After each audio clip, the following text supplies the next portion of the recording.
Hey there, everyone. It's Kyle again. Just a little tip from Infinite Campus. And with parent teacher conferences approaching, they'll be next week, Wednesday. I thought I'd give a little tip that might be helpful when you're talking with parents about the performance of their son or their daughter.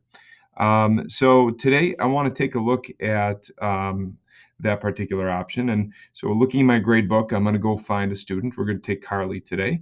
And I'm going to click on that little graph that Carly has.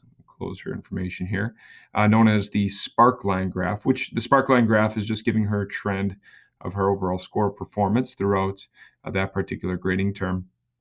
And when I click on that sparkline graph, you'll notice that I get a expanded view of her information, the scores in her class. Now, if I were to be sharing this with her parents, obviously I wouldn't want her parents to see Nathaniel's and James's and Caitlin's information. So clicking on that little gray box allows you to hide the other information from parents. And so now all I see are the tidbits of information that are important for Carly. As I scroll to the right, you'll notice that each one of the scores that Carly has includes a yellow dot with sometimes with a line and sometimes with a interesting little diagram right here. These diagrams are called whisker diagrams.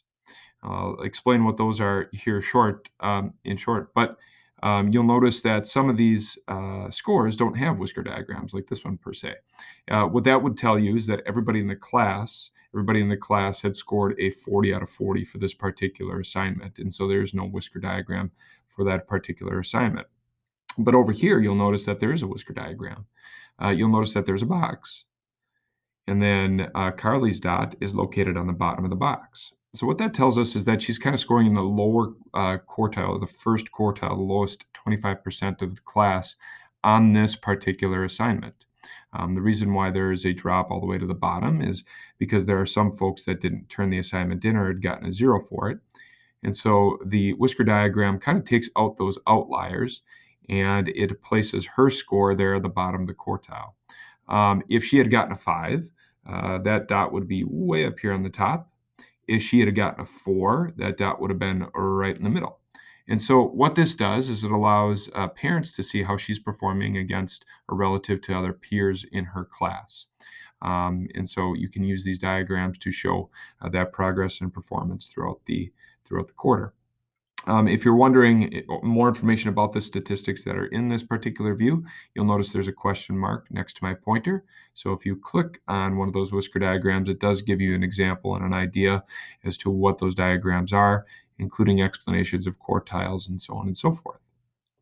So that's just an example of how you might be able to share some information with your parents when they come in and have conversations about their students next Wednesday at parent-teacher conferences. Thanks much and make it a great day.